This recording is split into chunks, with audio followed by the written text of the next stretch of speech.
Welcome to Art Ed Radio, the podcast for art teachers. This show is produced by the Art of Education University, and I'm your host, Tim Bogats.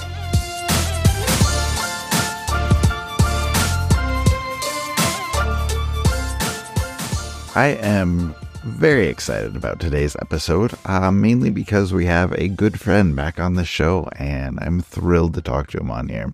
Candido Crespo is here. Now, Candido has done a lot with AOEU over the past few years, some conference roundtable discussions, some really nice Now presentations, social media appearances, and probably most importantly, hosted the Everyday Art Room podcast and put together some incredible episodes there.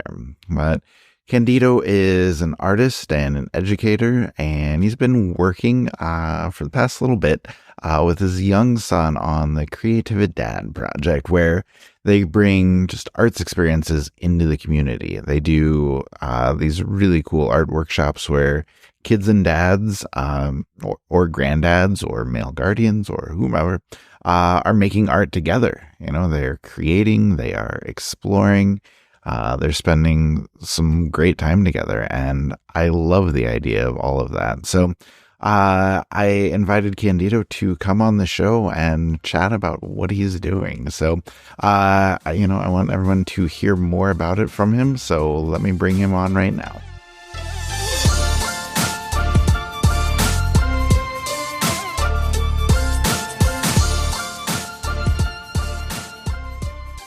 Candido Crespo is joining me now. Candido, how are you? Oh, I'm doing well, Tim. A pleasure to reconnect with you. It's been a little bit. Yeah, for sure. So I'm excited to have you on the show here. I feel like everybody knows who you are already, but can you just give us an update on how things are going? Like, how is the school year for you? What's going on outside of school with you?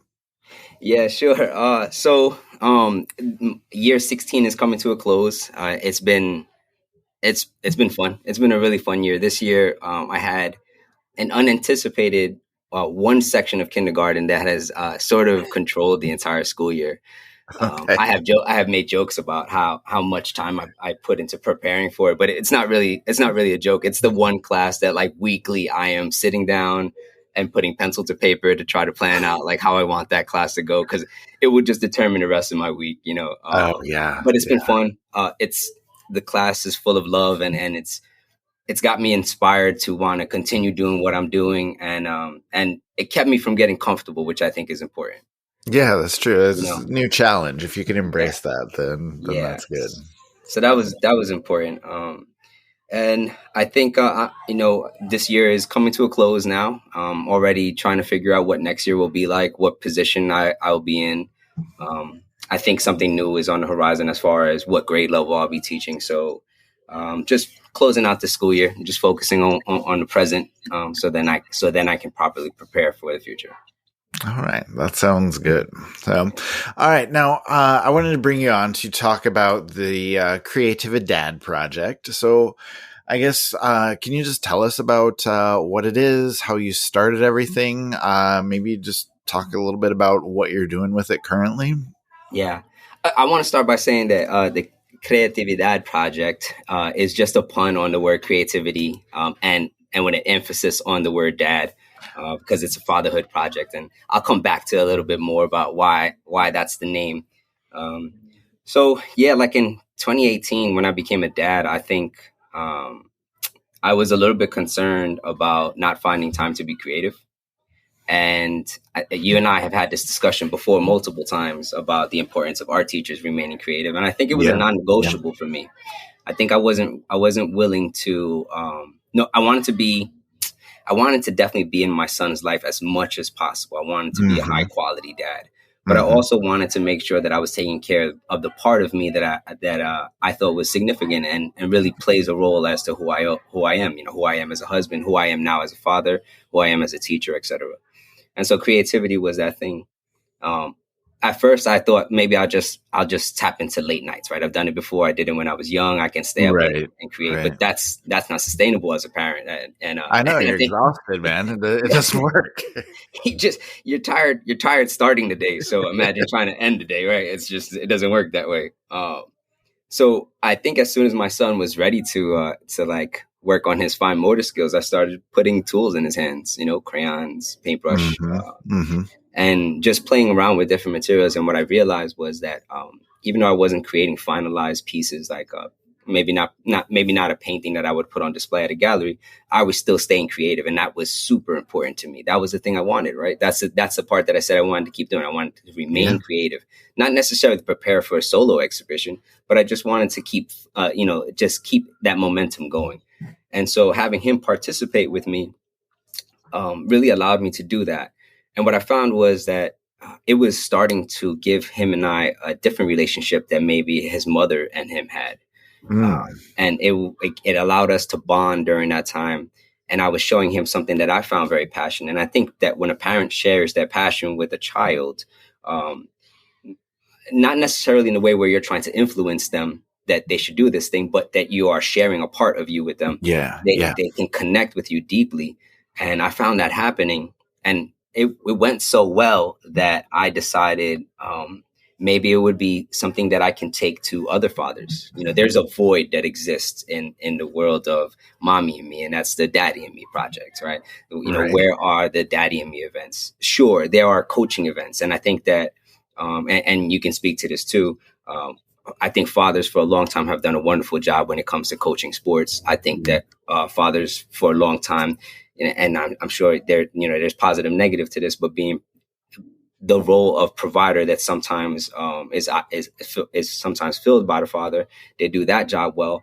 But when it comes to being vulnerable and occupying a space where you are willing to be patient, you are willing to release control and just make something together with a child, I think that's something that's been missing, and something that maybe we aren't taught. I know for sure, I can speak for myself, that while my dad was fantastic, we didn't really just stop to make things. That wasn't something that, Yeah. that was on Yeah. our schedule. We didn't have that.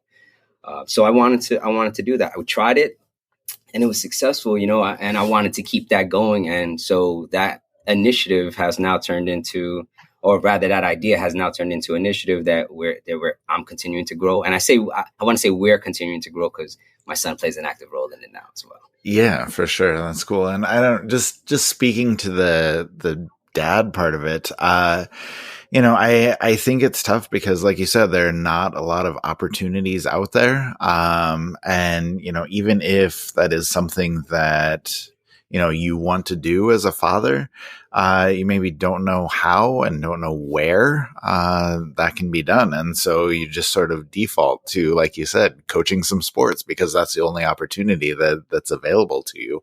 If you want to be active, if you want to play a role, like it's tough to know where to go. And so I think that's cool to, just kind of provide that opportunity for people. That's something that I admire about what you're doing is just bringing that out to your community and just making that opportunity available for dads and kids to do that bonding or to create things together. Because like you said, there's just not a lot of other places to do that. So let me ask you though, like when you are bringing that out, when you are providing those opportunities, like what do some of those workshops look like? Like what are you creating? What have you had success with? Like what types of projects are you doing? Right. So here is where there's an extreme amount of pleasure in doing community work. There is no red tape, right? So I get to Right, completely right, yeah, remove any barriers that I may have that may exist as being a public school teacher. And I'm in control. I'm like in full control. And the only question really is, do I have the space to do it? yeah, That's ultimately the question. And so, what do those workshops look like? When I usually start telling people about it, I start by saying, have you ever been to a paint night? Because generally speaking, a lot of adults have been to a paint night, but this yeah. is not like a paint night though. That's the thing though. It Okay. is, and it isn't, in that you're coming to a place to create, and there is a host, me. But I'm not standing in front of the group, guiding how the project is done. Hmm. That's not the purpose of this project. So my son and I create examples. I create my own example, then I collaborate with him to create an example so that the participants can see two different ways that the same project can or I guess the result, two different results of the same project. I introduce them to the project, and I make sure that they have all the materials accessible to them. If not at Mm-hmm. their table, then at a central table where they can access the materials. Um, and then I just let them go for it. I let the families guide themselves through the project. And so, what kind of projects? Last Earth Day, we did. We painted the earth, and then we used some found materials so that we had elements of recycling in there. We used found materials to create portraits of the family members. Mm-hmm. That was pretty cool. I try to give them some pretty high quality materials so that they feel like they're artists in that space. Yeah. Maybe because it's and we will go into this later, because it's a grant funded project. I want to make sure that I'm providing the families with the best possible materials. I want them to feel like artists while they're in our space. I want them to feel like they have, that the reason that they're going to create and why they should create a masterpiece is because they have these quality materials in front of them. We did some insect sculptures. That turned out pretty cool. Just using clay and paper to create almost like a diorama, like a setting or placement environment for their insects. And then we have another project coming up where I'm linking up with an existing project out of Mexico, and we're going to be creating characters that are based on their story, and reading the story, reacting in a way that allows them to use and we'll collage this project. So this project will be a collage where they can create their own characters to put into the story, and then photograph all of the work. And then the project that we're working in collaboration with, we'll do a virtual gallery. So just to make it Nice. a little bit more of a international impact as well. Yeah, I like that. I like that. That's cool. Can we dive in a little bit on that funding and those quality materials? Like you mentioned that they are kind of like grant funded. Like where are you finding those grants? Like how are you finding funding, or how are you securing that funding to put all this together? Yeah, so so the initial grant funded story is pretty funny, because I saw I saw an opportunity to apply for an individual grant out of my local arts council. This is the Huntington Arts Council, Yeah. and one of the stipulations for the application was you have to do something that provides the community with access to your art. Yeah. And so I'm in. I sometimes I go extreme, and so when I read that, I thought, oh, this money will just go towards a community workshop, Yeah. or a community event. And so I applied for the individual grant, and I asked that some of the money is allocated towards materials to have a solo exhibition, and then the others would go to the workshop. Right. And so that's what I did. So the money came in. I bought a bunch of supplies. I scheduled, and then I used the money for that. I got a phone call, and that happened for 2 years. Actually, I applied for the individual grants. Mm-hmm. Then I got a phone call that said, "Hey, do you know we have a community grant that's like double your individual grant?" And I was like, "No, I didn't know that." They were like, "You're doing a lot of work for less money, and we have more money for you." So that first source of funding came from really just being involved with your local arts. It's really easy to overlook like your local arts council or your local arts museum, because maybe you're thinking like the bigger museums have more access to things. Right. But that's not necessarily true. That's not necessarily true at all. I think when you are involved actively, even if you're just actively checking the website for opportunities, these opportunities will present themselves. Also, your state arts website or state arts in social media will have opportunities that you can apply to. So in this case, because I have this concept, this idea that's maybe it's not completely original, but it has a unique element to it, people are interested in hearing about it. Yeah. And so I can get the door open in that regard, where I can say like, hey, I have this idea. And then they can tell me like, okay, so here's where you should apply. This is what you should do. And so I think that's part of it as well, right? Staying in tune with all of the local and state art organizations, and then having a good idea, something that you think that you're bringing new to the table, or that there's space for. And then I wanted to, because of my involvement, and we've had this discussion before about NFTs, my involvement in like the Web3 evolution, right? And how does that apply to how does the Web3 evolution apply to education, and in Mhm. this regard, community-based education. So my son and I collaborate on some artwork, and we make that available to collectors. And some of the funding that comes from people collecting those pieces can be used to buy supplies and continue the workshops. And so I think those have been my main sources. And because this is a passion project, one of my boundaries is that if I don't have current income or current funding, I won't schedule a workshop because I want to make sure that I'm also not overstepping my ability as well, right? Because Yeah, time is for already sure. a factor, right? So I'm already Mhm. juggling the idea of trying to make time for this thing that I love because I just want to make it available to people. But then also I don't want to come out of pocket for something that could become costly as well. Yeah, for sure. I mean, that's a dangerous road to go down, and Yeah. I think we talk about that as art teachers all the time, just making sure that, because it's so easy to spend money and to, yeah, just sort of, like I said, that can be a slippery slope. But, Yeah. and I just want to mention just one thing with grants, I've written a lot of grants, I've reviewed for a bunch of grants, and a lot of times, just for anybody who's listening to this, like, a lot of times grants are trying to give away money and can't do it. And so if you have a good idea and you put it out there, like, funding is probably going to be available. So, Yeah. That's probably why you laughed when I said that I got the phone call saying all like right. you're applying for why are you applying for less money if we have more money to give you? And that Yeah. was that. And again, that was initiated by that organization. They reached out to me, which I thought was special, in that they saw Yeah. something about what I was bringing to the community, and they Oh, wanted for to make sure sure. that I tapped into it.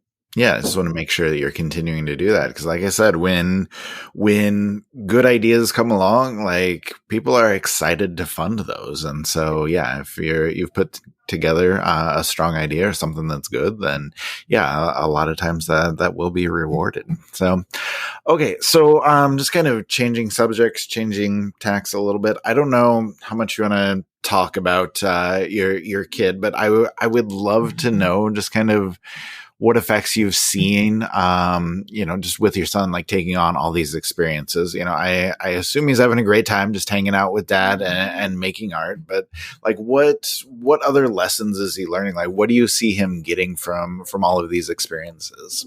Yeah. So since him and I have been creating, I've seen like a genuine increase in his interest in art and like producing art. He's challenging himself using different materials. He'll watch like a show on TV or iPad and ask to pause it because he wants to create that thing.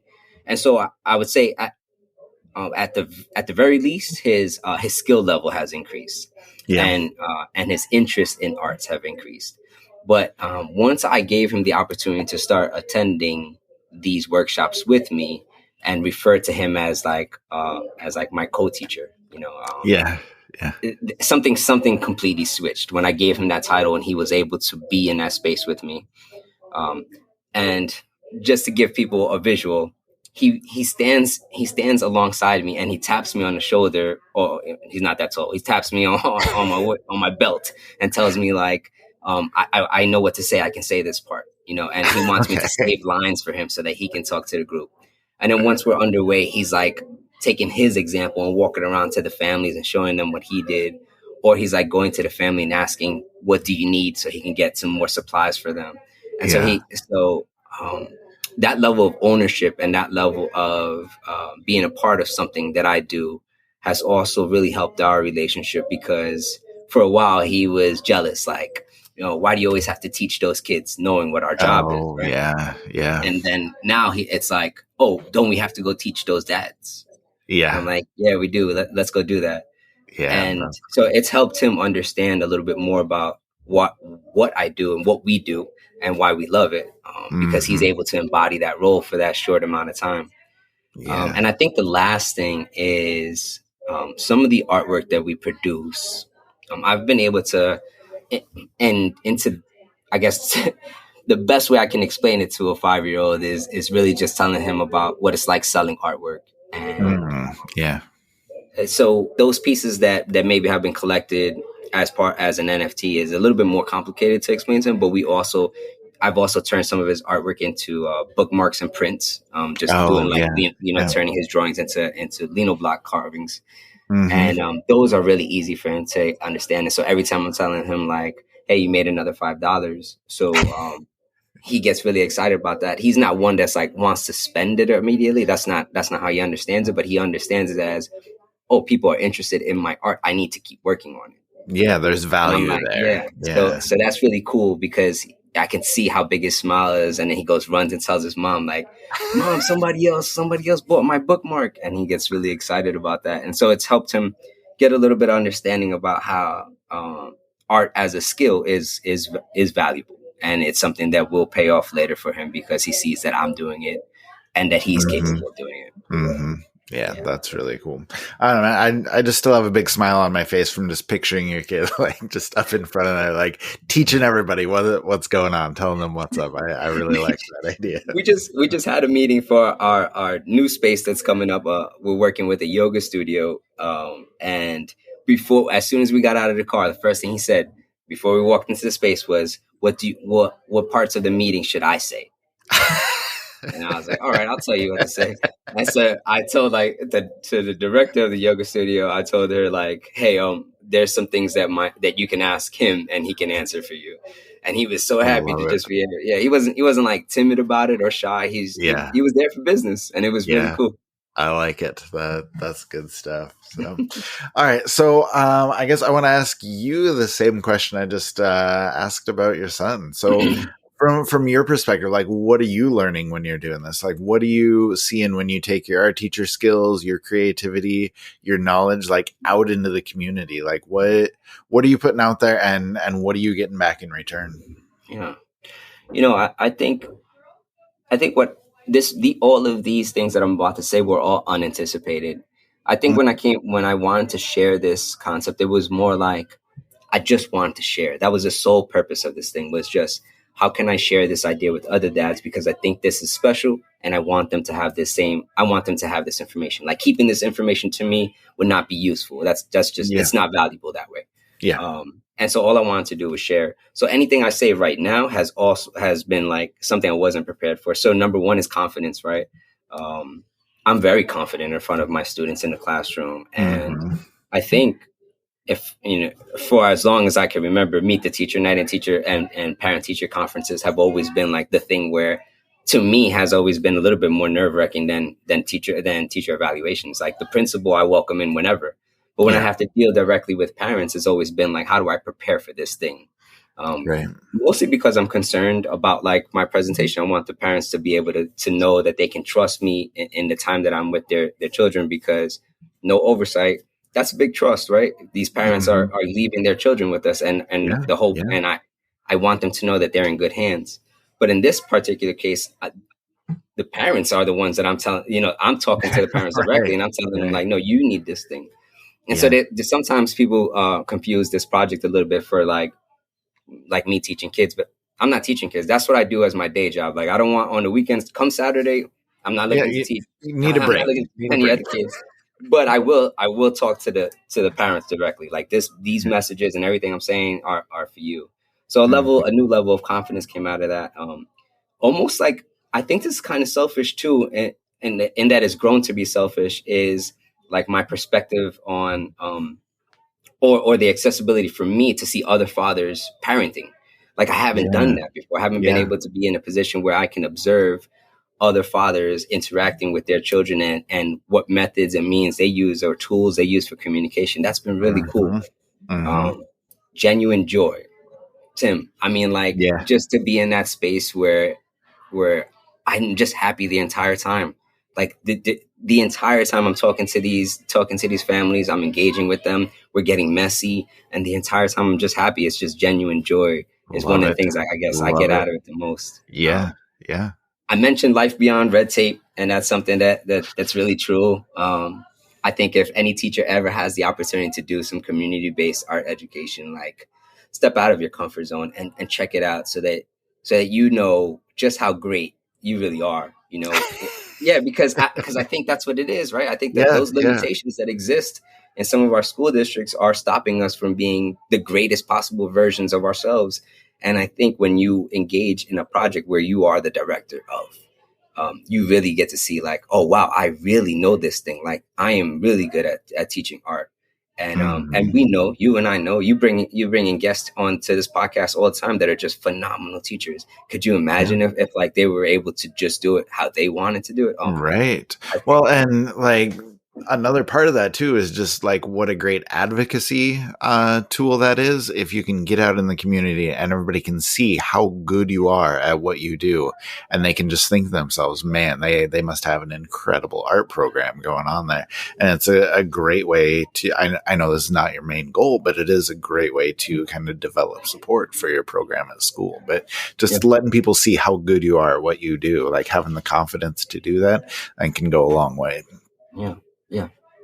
So, I think the last thing that I would just mention is, and it falls in line with what we just said. I guess the two things together is that I know some people battle with imposter syndrome. That's not something that mm, I've ever dealt with, because I feel like I've earned everything I've gotten at this point in my life. Or, yeah, but this is an opportunity for you to like face, imposter syndrome, like, sort of put a mirror in front of yourself and say like, these adults are going out of their way to learn from you now, you know. hmm, hmm, And so, that's just completely different. That's not students who are forced into your class because of a schedule that right, was given to right, them. This yeah, is like these parents volunteered and have chosen to register and take time out of their busy lives to come spend time with you because they're interested in your guidance. And hmm, and that would be a wake up call for anybody who feels like they're not in the right profession. yeah, yeah. Yeah. Good point. All right. Last question. Last thing I wanted to ask you just before we go is just kind of what's going on in the future. What are your goals? Either like short term or long term. Like what do you see coming out of this project? And then also, I'd love for you to just share where people can find you, where they can find a little bit more information, learn more about what you're doing, anything along those lines. Okay, so I have two major. My next round of funding is in, and I went to a workshop in Philadelphia in October of 2022 at the Adding Voices conference, Yeah. and that workshop was led by William Estrada, and he has something called the Mobile Street Art Cart, in which he designed an art cart based on the Tamale Ladies cart in Chicago. Okay.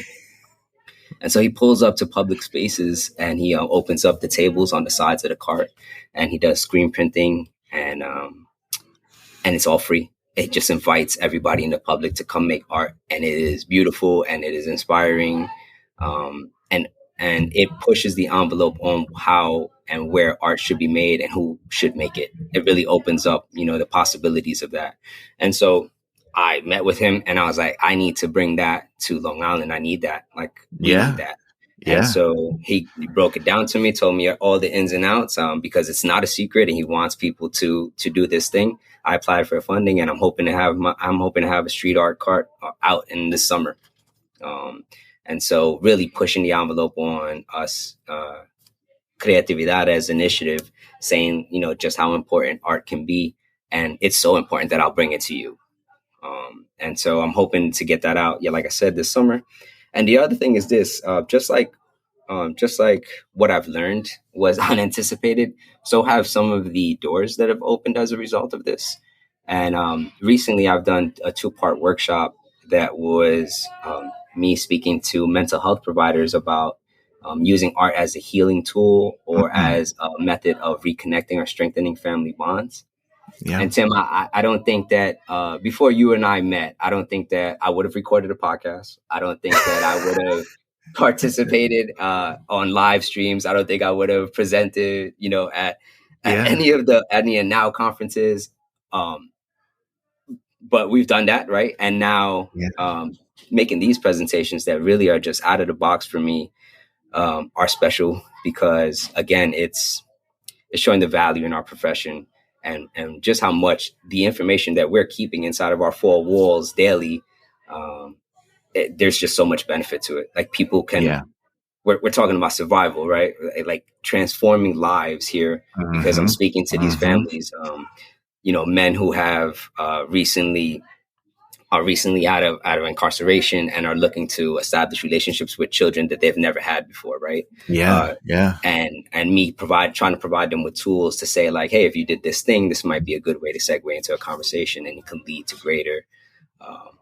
But speaking directly to the health providers, like the people who are then they're speaking to groups of men who are in this circumstance. Yeah. And so those two things right there are I guess where my focus is right now, creating that art cart. And then,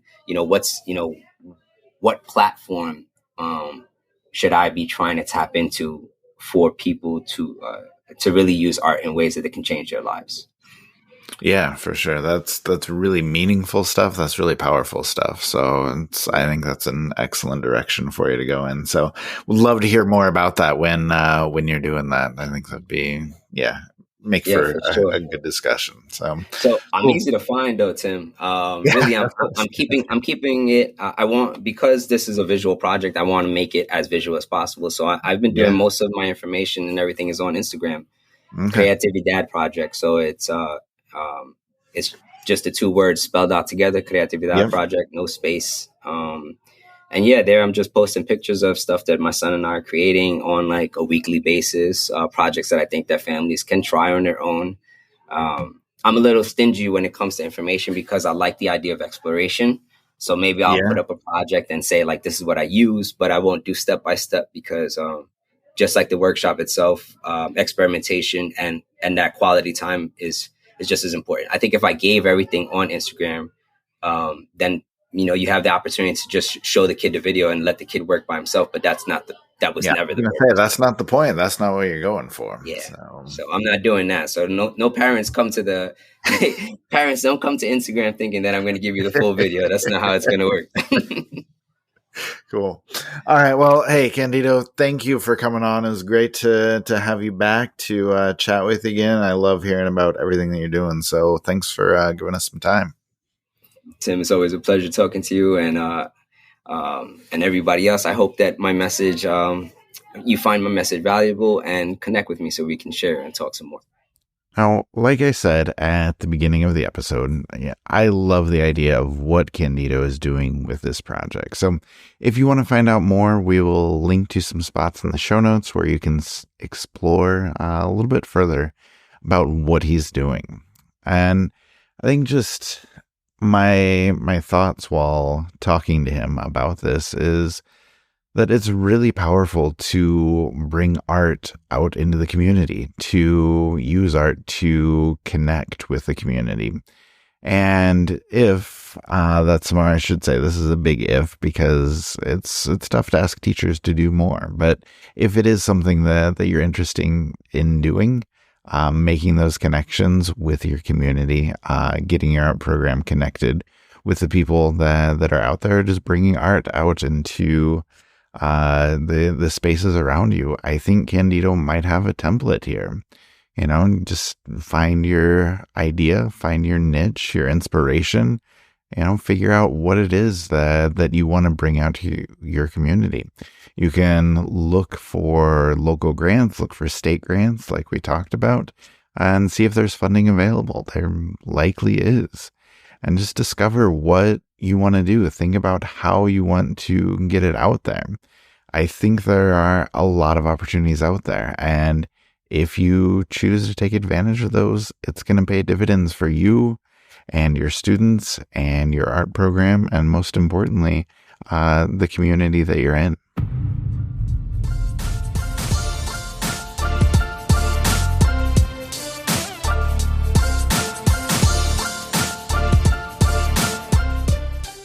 Art Ed Radio is produced by the Art of Education University with audio engineering from Michael Crocker.